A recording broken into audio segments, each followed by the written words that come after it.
Friends, आपका स्वागत है टारगेट एम्स जोधपुर चैनल में। हम देख रहे थे नर्वस सिस्टम के इम्पोर्टेंट एमसीक्यू जो कि exam, RRB exam, not set and other all exam important questions हैं, उसको हम देख रहे थे, है ना। उसमें हम पढ़ेंगे अब मेनिंजियस के बारे में। मेनिंजियस में इम्पोर्टेंट क्वेश्चन देखते हैं, ठीक है। मेनिंजियस और भी टॉपिक हम कवर करेंगे, उसकी क्वेश्चन देखेंगे। सबसे पहला क्वेश्चन है जो कि 19 नंबर क्वेश्चन है। Meninges are the covering of, जो मेनिंजेस होती है उसकी कवरिंग किसकी होती है? तो आपको पता ही होगा मेनिंजेस किसकी बनी हुई होती है, ब्रेन और स्पाइनल कॉर्ड। लंग्स की तो नहीं होती, किडनी की भी नहीं, और हार्ट की भी नहीं होती। ये तो सिंपल सा क्वेश्चन है, अगर थोड़ा बहुत भी कोई पढ़ा हो तो उसका आइडिया हो जाएगा। देखो इसका रेशनल क्या हो जाएगा, the three protective membrane that cover the spinal cord and brain. देखो ये बोल रहा है कि जो हमारा ब्रेन और स्पाइनल कॉर्ड होता है उसकी थ्री प्रोटेक्टिव मेम्ब्रेन होती है जो उसको कवर करके रखती है। कौन होती है? ड्यूरामेटर, जिसको हम बोलते हैं एक्सटर्नल, ठीक है। एरेक्नोइड मैटर जो कि क्या होती है, मिडिल, और पाया मैटर जो कि क्या होती है, इंटरनल। ये तीनों इस कॉल्ड मेनिंजेस, ये तीनों क्या है, मेनिंजेस की लेयर से जो उसको क्या रखती है, प्रोटेक्ट रखती है, ठीक है। फिर नेक्स्ट क्वेश्चन है 20, which is the protective membrane covering the brain and spinal cord. तो ये अभी क्वेश्चन को चेंज कर दिया है, तो इसका आंसर क्या हो जाएगा, मेनिंजियस। फिर 21 नंबर क्वेश्चन है, what is the correct order of meninges from inside to outside, यानी कि अंदर से बाहर की तरफ बता रहा है। तो अंदर क्या होती है, अभी हमने पढ़ा था पाया मैटर, फिर एरेक्नोइड मैटर, फिर होती है ड्यूरा मैटर। तो इसका आंसर क्या हो जाएगा, बी। तो correct order of meninges from inside to outside is a pia matter, arachnoid matter और ड्यूरा मैटर। 22 नंबर क्वेश्चन है, the middle layer of meninges is. Middle layer कौन सी होती है? तो पता है हमको, एरिक्नोइड मैटर होती है। फिर 23 नंबर क्वेश्चन है, CSF cerebellum spinal fluid is produce by, produce in, मतलब कहाँ से प्रोड्यूस होता है? तो हमको पता है ये कहाँ से होता है, कोरोइड प्लेक्सिस से होता है। एरेक्नोइड विलाई से नहीं होता है, मेडुला ऑब्लिगाटा से नहीं होता है, ऑप्टिक डिस्क से नहीं होता है। तो ये कहाँ से होता है, कोरोइड प्लेक्सिस से होता है, ठीक है। Cerebellum spinal fluid is mainly produce in choroid plexus network of blood capillaries of lateral ventricles of brain contain for ventricles, ठीक है। फिर है 24 number question, from which part of the brain cerebro spinal fluid is secret. ये बोल रहा है कि हमारा जो कौन सा ब्रेन का पार्ट है जो सेरिब्रो स्पाइनल फ्लूइड सीक्रेट करता है।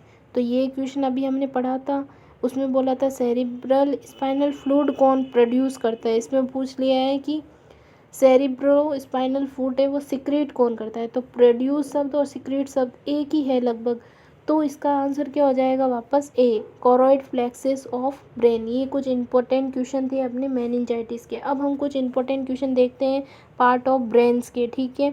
इसमें फर्स्ट क्वेश्चन है कि एक को सेकंड लिस्ट से मैच करना है, ठीक है। तो एक तरफ लिखे हुए हैं कुछ नर्व न्यूरॉन सिस्टम के, और दूसरी तरफ लिखा हुआ है एरिया ऑफ ब्रेन। कौन सा एरिया कौन सी न्यूरॉन पे काम करता है, इसमें ये बताना है, ठीक है। तो पहला क्या है, द एसिटाकोलिनर्जिक सिस्टम किस पे काम करता है? तो हमें याद रखना है जो एसिटाकोलिनर्जिक होता है, जो ये नर्व सिस्टम है, ये कौन से ब्रेन के एरिया पे काम करता है? तो ये पोन्स पे और बेसल फोर ब्रेन पे काम करता है। और सेकंड बोल रहा है द नॉन एडर्नर्जिक सिस्टम होता है, वो किस पे काम करता है? तो वो काम करता है लोकस कोरियस पे। किस पे काम करता है? इसका आंसर मतलब बी होगा, लोकस कोरियस, ठीक है। बी मतलब नहीं, 4 नंबर होगा इसका आंसर, ठीक है। फिर आर का क्या होगा, द सीरोटोनर्जिक सिस्टम। ये क्या बोल रहा है, द सीरोटोनर्जिक जो सिस्टम है वो किस पे एरिया पे काम करता है? तो वो करता है रैप न्यूक्लियाई। किस पे करता है? Raphe, RAPHENUCLEI, nuclei, raphe nuclei पे करता है, ठीक है। लास्ट वाला है द हाइपोक्रिटिनीज क्रिटिनर्जिक सिस्टम, जो क्रिटिनर्जिक सिस्टम है, जो हाइपोक्रेटिनर्जिक सिस्टम है, वो किस पे काम करता है? तो लास्ट कौन बढ़ता है? लेटरल हाइपोथैलेमस पे। तो इसका आंसर क्या हो जाएगा? इन सबको मैच करने पे आंसर नंबर डी होगा। ठीक है, 26 number, the brain region which is responsible for coordination of voluntary muscular movement, posture and balance। तो ये सबको आता होगा। सेरिबलम होगा इसका आंसर।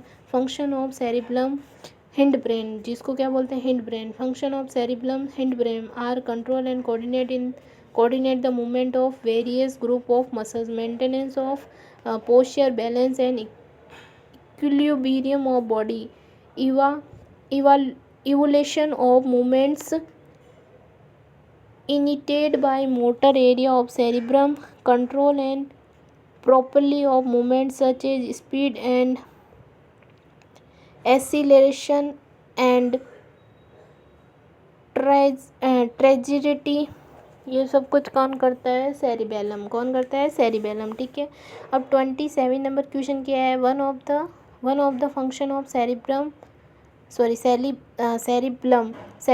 ठीक है, one of the function of cerebellum is a. तो कौन सा इसमें फंक्शन है ये बताना है सेरिब्लम का। जैसे हमने अभी ऊपर पढ़ा था, ये क्या करता है? सीवियर ए पैसेज बिटवीन, नहीं ये नहीं करता है। Maintain balance and coordinate and muscular control. Yes, इसका आंसर क्या होगा? बी, क्योंकि यही करता है सेरिब्लम। ठीक है, तो बी है, सही है ना।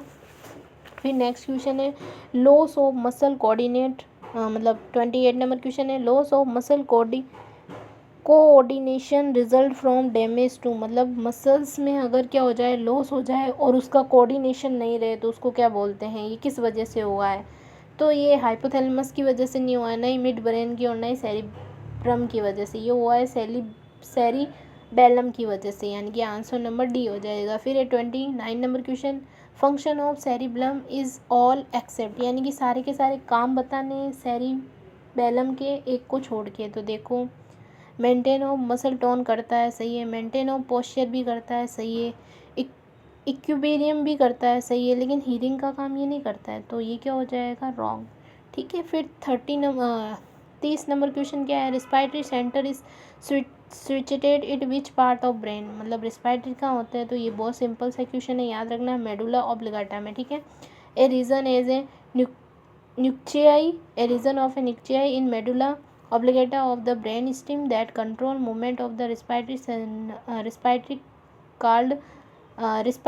called respiratory center। ठीक है, फिर है 31 number question, all of the following statement are true about function of brain, जो फंक्शन है ब्रेन के उसके बारे में सारे क्वेश्चन सही है, एक गलत है।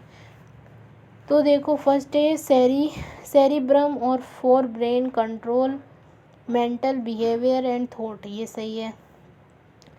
सेकंड यानी कि बी क्या है? ब्रेन स्टेम और mid brain control respiratory and cardiac vascular system, ये गलत है। ठीक है, थर्ड नंबर है सेरिब्लम और hind brain regulate muscle tone and posture, ये सही है। सेरिब्लम और for body help in interpretation of sensory impulse, ये भी सही है। तो इसका आंसर क्या हो जाएगा? बी वाला क्या है? गलत है। ठीक है,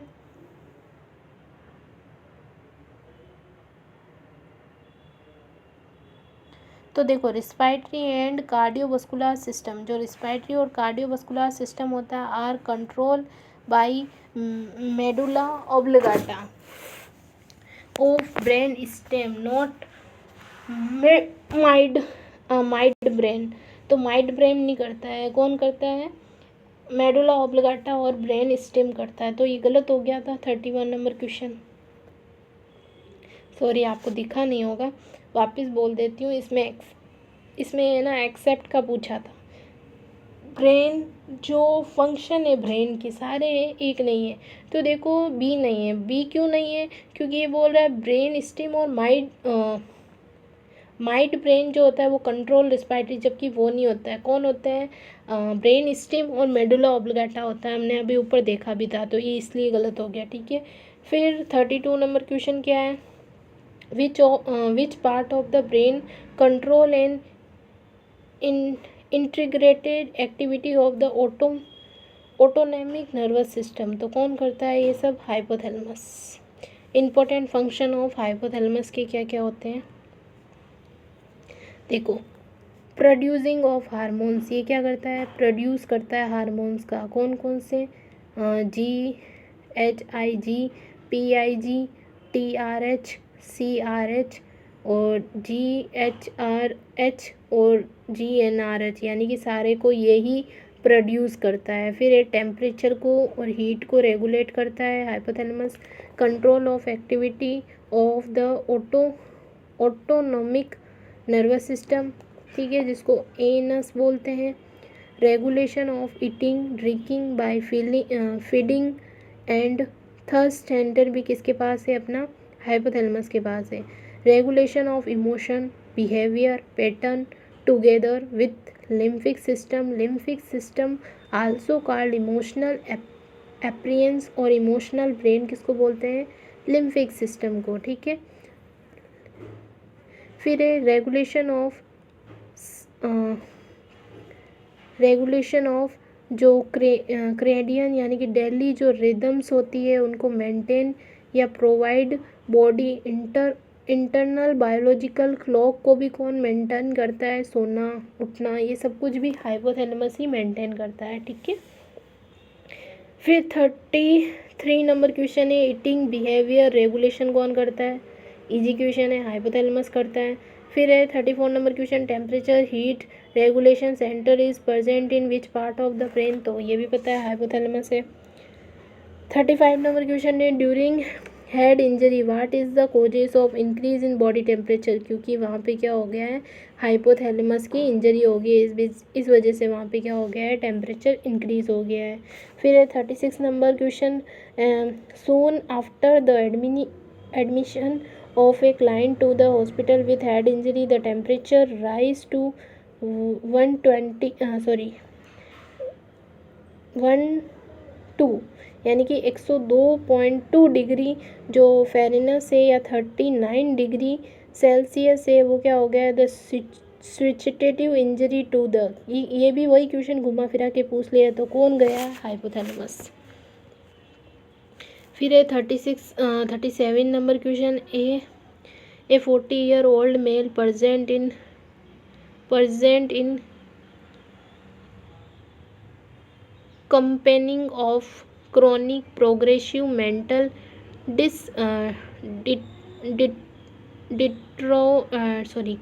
deterioration is admitted to the unit. The nurse recognize that this indicate a disease that result in degeneration of the basal ganglia and cerebral cortex is called, उसको बोलते हैं हंटिंगटन डिजीज़। क्या बोलते हैं? Huntington disease. इसका answer क्या हो जाएगा? सी। अब हम कुछ पढ़ते हैं हंटिंगटन डिजीज़ के बारे में, ठीक है। जो हंटिंगटन डिजीज़ होती है वो क्या होती है? आल्सो कैनो एज, इसको क्या बोलते सकते हैं? हंटिंगटन भी बोल सकते हैं और कोरिया भी बोल सकते हैं, कोरिया या हंटिंगटन भी बोल सकते हैं। इज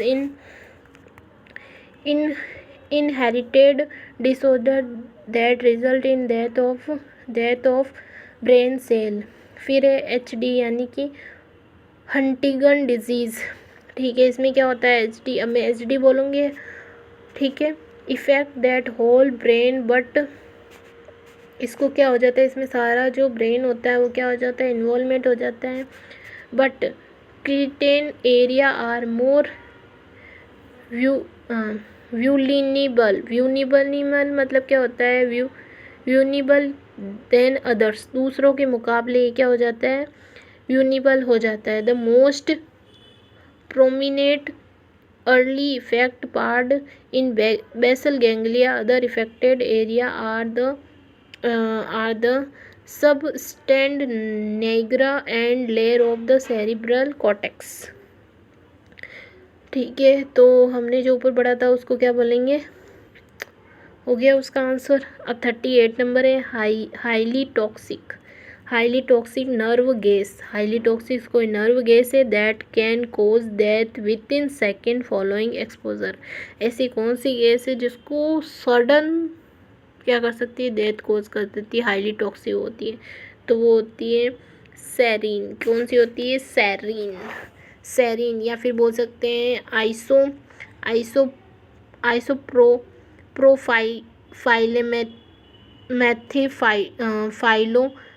फाइलो हाइपोफोनिया फ्रोसेमाइड, इतना बड़ा इसका नाम है, वो भी याद करना पड़ेगा, ठीक है, अगर एग्ज़ाम में आए तो। Is an extremely toxic nerve gas होती है, बहुत इस शॉर्ट में याद रखना है ना। सेरीन, सेरीन क्या होती है, जो टॉक्सिक नर्व होती है, क्या होती है, बहुत टॉक्सिक होती है। सडन अगर इसके एक्सपोजर में एक्सपोजर में कोई व्यक्ति आ जाता है, कोई पर्सन आ जाता है, तो उसकी विद इन 2 सेकेंड में शायद डेथ हो जाती है, जिस तरह इसमें बताया हुआ। सेकेंड्स में, मैंने मिनट ज़्यादा बोल दिया, सेकेंड्स में इसकी डेथ हो जाती है, ठीक है। Sarin is a one of the deadliest nerve gases, hundreds of times more toxic than 100 times more toxic than Cydine. Just one of the whiff and you will form it, the mouth fall into the coma and die. क्या हो जाता है, with in जो व्यक्ति होता है उसके mouth से क्या हो जाता है, एकदम वो माउथ ऐसे खुला छोड़ देता है और नीचे गिर जाता है और कोमा में चला जाता है, और विद इन 1-2 सेकेंड में उस व्यक्ति की डेथ हो जाती है, ठीक है। ये एक इम्पोर्टेंट क्वेश्चन है, पूछ सकते हैं, ठीक है। फिर है which part of the brain is conduct with hearing, which part of the brain is connected with hearing, short term memory and sense of smell, तो कौन होगा, टेम्पोरल लोब। जब भी हमें हीरिंग की बात करें, शॉर्ट टर्म मेमोरी की या सेंस ऑफ स्माइल की बात करें, तो हमें याद रखना है टेम्पोरल लोब, ठीक है। अब 40 नंबर क्वेश्चन क्या है, the thick collection of nerve fibre that consent the 2 hemisphere of the brain is called. 2 hemisphere होते हैं, उनके बीच में जो लाइन होती है उसको क्या बोलते हैं, तो उसको बोलते हैं कार्पस कैलमस। क्या बोलते हैं, कार्पस कैलमस। इसका आंसर हो जाएगा ए, ठीक है। फिर देखो इसका रेशनल क्या है, द बोर्ड ब्रांड, क्या बोल रहा है, द बोर्ड रेट, ये बोल रहा है border rate brand of white matter. जो बॉर्डर होता है, बॉर्डर ब्रांड बाहर की तरफ जो होता है, बॉर्डर ब्रांड वाइट मैटर का होता है नर्व फाइबर्स में, ठीक है। नर्व फाइबर्स का मतलब हो गया ब्रेन के अंदर बाहर वाला जो हिस्सा होता है वो वाइट मैटर का होता है, एक पोन्स को छोड़ के, ठीक है। आगे बताऊंगी, अभी आया नहीं है, थोड़ा सा बताया अभी मैंने। That connect the cerebral hemisphere is called corpus callosum. जो कार्पस कैलमस होता है उससे जुड़ा होता है। फिर एक नेक्स्ट क्वेश्चन आ रहा है 40 नंबर, जो बेस्ड सेल होती है, बेस्ड BET, बेस्ड cell in the brain are found in, ये कहाँ पाई जाती है, तो ये याद ही रखना पड़ेगा, ये पाई जाती है प्राइमरी मोटर कॉर्टेक्स में। इसका आंसर होगा डी, ठीक है। जो Betz cell, BETZ, Betz cell are the type of the गाइट pyramidal cell neurons located within the 5th layer of the primary motor cortex of the brain. The axon of these cells are included in the pyramidal tract, कहाँ होती है, pyramidal tract। फिर है 42 number question, which of the following is largest part of the brain, तो उसको बोलते हैं cerebrum, ठीक है। Cerebrum forebrain in the largest part of the brain, cerebrum also called seat of the intelligence, ठीक है। फिर है 43 number question, forebrain consist of, forebrain के अंदर क्या होता है, forebrain consist of, forebrain के अंदर क्या होता है, तो इसका आंसर होगा फॉर ब्रेन के अंदर होता है एक तो सेरिब्रम होता है और डी सेप्लॉन होता है, यानी कि इसका रैशनल होगा, यानी कि it about 4 week of fertilization head end of the neuron tube develop into the 3 enlargement area called prosencephalon यानी कि फोर ब्रेन, और मीजोसेफ्लॉन यानी कि मिड ब्रेन, और रमोपेनोसेफ्लॉन यानी कि hind brain. It about 5 week the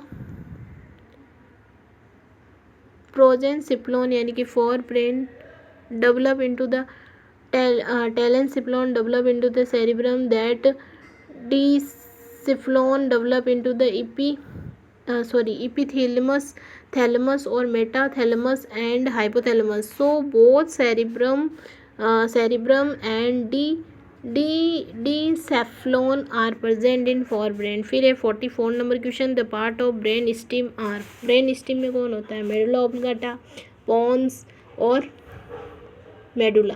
तो इसका आंसर क्या हो जाएगा? ए. इसका रेशनल क्या है? Brain steam is a steam like part of the brain that connects cerebral hemisphere with spinal cord.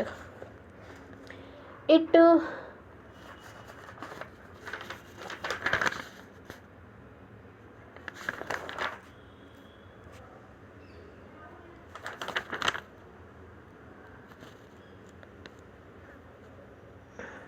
ये तो हमें पता ही है कि जो ब्रेन स्टीम होता है उसके कौन कौन से पार्ट होते हैं. Midbrain, pons and medulla. उसके आगे हम देखते हैं कि जो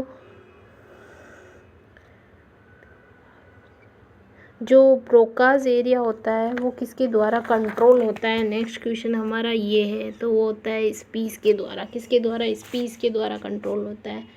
फिर वापस एक क्वेश्चन आया है कि ब्रोकाज एरिया इज इन कहाँ होता है. ब्रोकाज एरिया तुमको याद रखना है फ्रंटल लूप में. यानी कि देखो ब्रोकाज पे क्या क्या क्वेश्चन आ सकते हैं कि ब्रोकाज एक तो ये क्वेश्चन आ सकता है कि ब्रोकाज एक तो क्या करता है. ब्रोकाज एक तो स्पीच के लिए कंट्रोल करता है. दूसरा ब्रोकाज जो है वो फ्रंटल लूप में होता है. ठीक है. फिर नेक्स्ट क्वेश्चन है 55 number. Which coordinate area is responsible for the formation of the speech. तो वापस आ गया है, कौन होगा? Broca's area, D. फिर 56 नंबर. इनएबिलिटी टू स्पीक और understand the spoken word is called. मतलब कोई व्यक्ति है जो इनएबिलिटी है, यानी कि उसमें एबिलिटी नहीं है बोलने की, स्पीक, और अंडरस्टैंड भी नहीं कर पा रहा है वो किसी शब्द को, वर्ड्स को, तो उसको क्या बोलते हैं? उसको बोलते हैं एफेजिया. क्या बोलते हैं? एफेजिया. Answer number D. फिर है इसका rationale. There are the two type of aphasia. Expressive aphasia, inability of a client to understand spoken word due to defect into the Broca's area of the speech in the left frontal lobe of the brain. फिर second है receptive aphasia यानी कि Wernicke's aphasia. इसमें क्या होता है? Inability of a client to understand the spoken and written word due to defect into the Wernicke's area of the temporal lobe. 57. A space occupying lesion into the left frontal lobe of brain can cause. ये बोल रहा है कि a space occupying lesion in the left frontal lobe of the brain can cause. कौन cause करता है? तो हमने बोला था कौन करता है? Expressive aphasia. कौन करता है? Expressive aphasia. Answer number B हो जाएगा इसका. फिर है 58 नंबर क्वेश्चंस.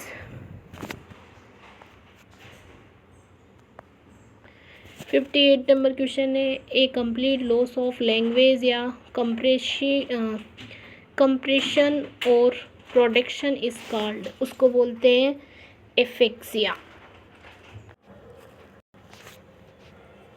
59 नंबर क्वेश्चन है a patient suffered from stroke and unable to communicate, this is called. उसको बोलते हैं एफेक्सिया.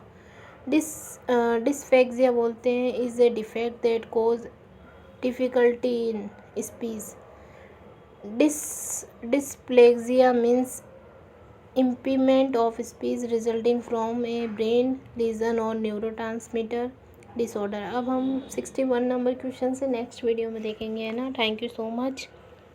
लाइक शेयर सब्सक्राइब है, अच्छा लगा हो तो वीडियो थोड़ा भी यूज़फुल है तो ठीक है। Thank you so much. ये कुछ नर्वस सिस्टम के इंपॉर्टेंट क्वेश्चन है, हम 300 तक देखेंगे जैसे मैंने पहले बोला था, अभी थोड़े ही हुए हैं, है ना। Thank you so much.